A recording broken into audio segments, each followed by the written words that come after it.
profesi, yang biru itu adalah hobi. Jadi kalau misalnya hobinya apa, main piano. Sekarang kalau di Indonesia golf masih kalah dengan ekitasi, ya. Berkuda, bukan kuda yang pendek-pendek kecil itu, kayak seperti punyanya Prabowo itu kan nggak ada sih, harus mendatangkan dari luar, pakaiannya harus beli dari Inggris, kalau seminar harus di Sydney atau di Singapura minimal, ya. Harus punya dokter hewan, harus masuk klub, harus ada pelatih, ya toh, mahal daripada klub, karena sudah banyak. Biasanya kelas atas itu begitu kelas menengah mulai ikut-ikutan, mereka akan pergi, nggak mau didekati, selalu akan merasa lebih. Itu saja. Anda itu tahu renang, berburu, ya toh, memancing, Anda mesti protes. Pak Harto itu kelas atas, kok memancing? Penjelasannya mudah. Itu hobi waktu miskin, dibawa ke atas waktu kaya.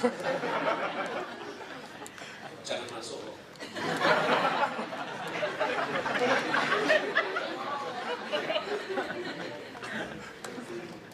Jelas ini mengenai, saya ingin mengontraskan dengan punyanya Anthony Giddens. Berikutnya, terus supaya lengkap Anthony Giddens. Lagi, ya, ini sebetulnya struktur teori, struktur sarasinya sama, tapi perbedaannya di mana? Mari kita lihat bersama-sama. Sebelah kiri Anda yang kuning ini prinsipnya. Dalam masyarakat semua bentuk interaksi sosial yang berulang dan terpola akan menghasilkan struktur. Kualitas struktur tergantung pada modalitasnya. Modalitas itu bisa alat, sarana, sistem, dan modal. Itu prinsipnya. Lalu lihatlah yang di atas sendiri. Di dalam masyarakat ada 3 bentuk interaksi sosial yang dominan. Ya, yang mengatakan dominan. Jadi ada bentuk interaksi lain tapi tidak dominan. Yang dominan ini selalu hadir. Yaitu interaksi komunikasi, interaksi kekuasaan, dan interaksi sanksi. Interaksi komunikasi, struktur yang dibentuk adalah pemaknaan. Tetapi kualitas pemaknaan tergantung modalitasnya, yaitu kerangka. Saya beri contoh, pakai nama, nggak ada yang namanya Udin loh, karena contohnya jelek ini loh. Misalnya saya belum kenal Udin, Anda sudah kenal Udin, lalu saya tanya, Udin itu bagaimana? Lalu Anda tanya mau apa? Besok itu mau datang ke rumah saya jam 8. Hati-hati, Udin itu suka mencuri. Anda memberi saya kerangka penafsiran, Udin suka mencuri, maka pemaknaannya jadi miskin. Mau datang jam 8, setengah 8 semua almari saya kunci, kamar saya kunci, bahkan pintu saya kunci, saya terima di luar rumah. Tapi waktu ketemu ternyata loh orangnya talente, bawa mobil bagus, gitu. Terus kasih kartu nama, saya cek loh kok tinggal daerah elite. Terus loh kok direktur bank terkenal ini, saya cek benar semua. Minggu kemudian datang semua sudah saya bukakan pintu. Waktu dia bilang, wah saya dari kantor nih haus, saya percaya. Sudah masuk, mentok, ke kanan ada almari es. Buka itu, pilih yang harus suka. Perjumpaan mengubah kerangka penafsiran sehingga pemaknaan menjadi lebih kaya. Tetapi sebaliknya bisa terjadi. Kalau mama datang, ketemu langsung tanya, rumahmu itu dikunci berapa kali? Wah, pencolen bener. Langsung tanya, kamu kalau pergi dari rumah jam berapa? Wah. Ya, jadi dua-duanya mungkin. Dua-duanya mungkin. Dan maaf, itu terjadi bukan hanya antar individu, tapi juga antar kelompok, antar golongan. Yang salah siapa? Yang memberi kerangka penafsiran. Siapa itu? Tidak boleh saya katakan karena saya termasuk. Jelas ini ya. Yang ini, interaksi kekuasaan, struktur yang dibentuk adalah dominasi.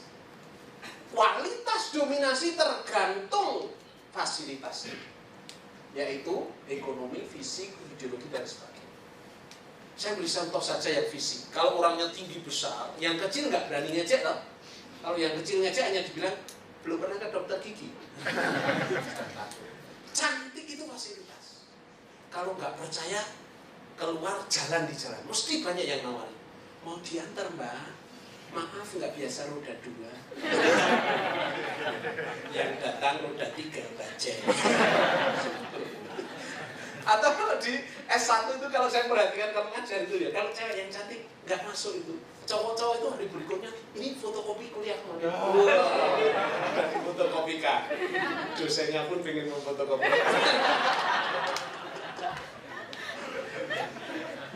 Ya, yang ekonomi misalnya, yang ekonomi itu, ya misalnya ekonomi itu, misalnya sama-sama kuliah di UI di Depok, Anda tinggal di Bintaro, yang satu punya mobil, yang satu tidak, sering sama-sama.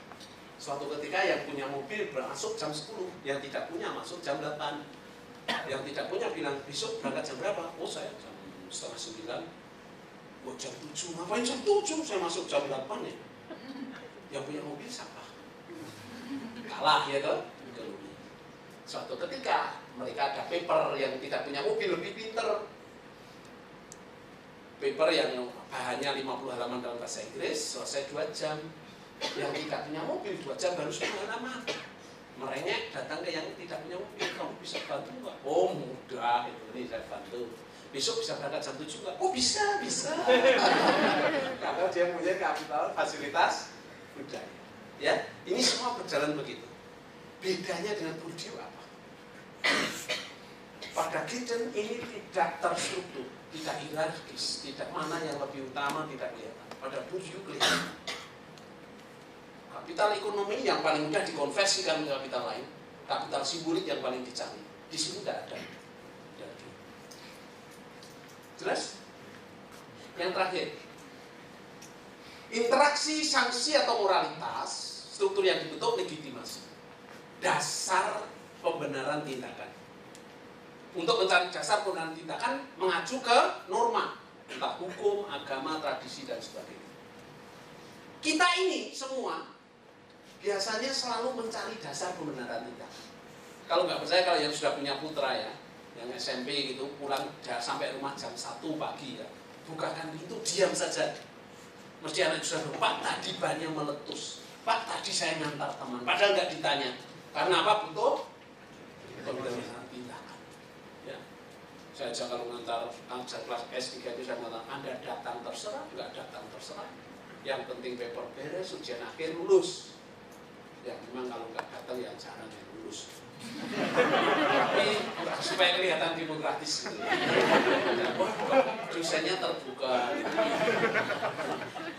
Nanti sudah digitukan aja terlambat 10 menit itu kayak anak kecil itu. Pak maaf Pak tadi macet. Saya nggak nanya. Jakarta macet. Jelas ini selalu betul legitimasi. Ini yang vertikal. Yang horizontal harusnya komunikasi kekuasaan timbal balik. De facto kekuasaan menentukan komunikasi. Nggak percaya yang sudah pernah bimbingan, ya toh? Pak maaf Pak, kapan bisa ketemu? Seminggu lagi telepon, kita tentukan kapan. Jadi teleponnya masih seminggu lagi, belum menentukan kapan. Pernah ngalami kan ya? Harusnya timbal balik, tapi de facto bagaimana? Kekuasaan dan sanksi biasanya harusnya timbal balik, tapi de facto kekuasaan menentukan benar salah. Anak kecil protes bapaknya, Papa itu selalu meminta saya merapikan tempat tidur. Tuh tempat tidur Papa nggak karuan. Yang cari uang siapa? Sudah diam saja ya toh. Ini juga dominasi pemaknaan. Anda pernah mengalami dulu waktu P4? Nggak ada ya? Yang seumur saya Pak. Saya baru terasa bahwa saya masih muda. Nggak ada rasa benar. P4 itu selalu kalau panggalannya itu yang paling benar. Kalau P4, kalau kita kritis nilainya jelek. Ya selalu gitu. Jadi penafsir yang paling benar adalah panggal penafsir Pancasila. Seperti juga itu kan guru agama ngajar SMP, ngajar tentang mukjizat. Anak SMP kan sudah kritis. Pak maaf Pak, contoh mukjizat kok 2000 tahun yang lalu. Zaman sekarang itu mukjizat seperti apa? Bingung nggak siap, dok. Gurunya nggak siap. Yang tanya ke depan, itu kan hadap sana. langsung ditendang. Wah sakit Pak. Nah kalau nggak sakit namanya mukjizat.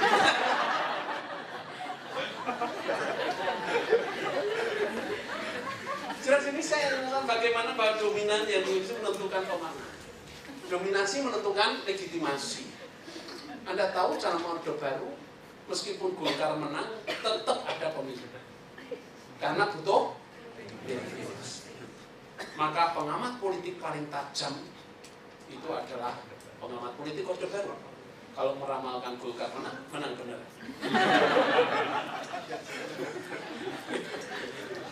Jelas ini semua legitimasinya. Nah, keunggulan dia dari Burju, kemampuan dia bisa menjelaskan tentang perubahan struktural secara mendasar. Jadi tadi sudah saya katakan, yang menggerakkan tindakan itu ada 3. Motivasi bawah sadar, kesadaran praktis, dan refleksi. Kesadaran praktis itu memang menguntungkan dan memudahkan kita. Tetapi kesadaran praktis itu justru yang paling sulit juga. Yang membentuk struktur itu kesadaran praktis. Kalau sudah mengenakan, kita itu malas berubah kebiasaan-kebiasaan. Maka yang mengubah adalah kesadaran refleksi. Bagaimana mulai mengubah? Apabila semakin banyak anggota masyarakat mengadopsi kesadaran refleksi, semakin mungkin perubahan mendasar. Tapi itu baru di bagian kerangka penafsiran. Reformasi itu adalah 98 itu adalah yang berubah. Orang sudah mengatakan, oke, cukup, kita harus berubah. Dan sebagian besar masyarakat setuju. Maka terjadi. Mengapa dikatakan kurang begitu berhasil? Karena di sini masih dan orang lama. Jadi yang paling sulit berubah dalam perubahan itu di bagian fasilitas. Mengapa menurut Anda? Karena fasilitas itu ada penunggunya. Ya kalau nanti Anda dalam organisasi atau jadi pimpinan ingin mengubah sesuatu, yang paling sulit menggeser penunggu-penunggu yang diuntungkan. Itu yang paling sulit. Maka di sini yang paling sulit. Maka kalau Anda bacalah hasil penelitian Demos tahun 2005 yang meneliti pemilu 1999. Yang menang itu 40% itu adalah 40% yang menang itu adalah birokrat lama. 16% itu militer polisi, 15% bisnismen baru. Baru sisanya orang baru. Mengapa menurut Anda kalau dia dari kacamata ini? Karena yang menguasai ini masih orang-orang lama. Dan mengapa akhirnya tidak bisa berkembang? Karena produk-produk hukum adalah dikuasai sini, sehingga reformasi tidak bisa berjalan mulus karena ini tidak diubah juga untuk menjamin. Ya. Itu senangnya jadi pengamat politik, menganalisis paling mudah, melakukan yang sulit. Saya senang jadi pengamat paling enak. Jelas ini mengenai ini bedanya dengan Burju. Hanya kelebihan Burju di sini Burju lebih, menurut saya ya, lebih sistematis, dan Burju melihat ini tidak ada yang namanya tabula rasa atau tidak. Selalu sudah dipenuhi oleh habitus. Oke, mungkin ada pertanyaan dulu ya. Silakan biar. Maksud saya tadi sebetulnya Anda boleh interupsi tapi nggak ada yang berada. Ada yang bertanya?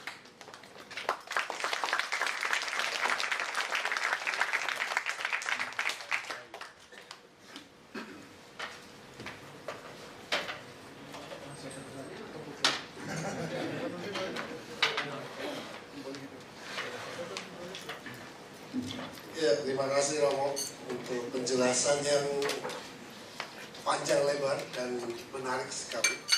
Saya kira kita masih punya waktu sekitar berapa ini? Kita lihat dulu jamnya ya. 4 jam. Oh, menghadap kamera lupa. Masih punya waktu mungkin sekitar setengah jam sampai jam 9:15. Kalau misalnya teman-teman ingin menanyakan lebih jelas mengenai apa yang tadi diuraikan Romo. Contoh-contoh praktisnya banyak sekali, dan kelihatan dari presentasi Romo bagaimana Burju bisa meneropong bahkan sampai urusan yang sangat sepele sesungguhnya. Nah, ini mungkin menarik untuk kita kembangkan. Silakan kalau ada yang ingin menanyakan.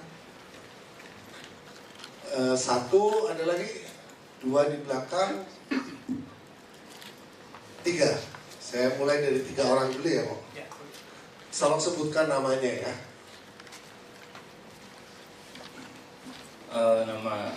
Nama saya Dewa Bakti Pratama. Saya yang menanyakan terkait bahasa.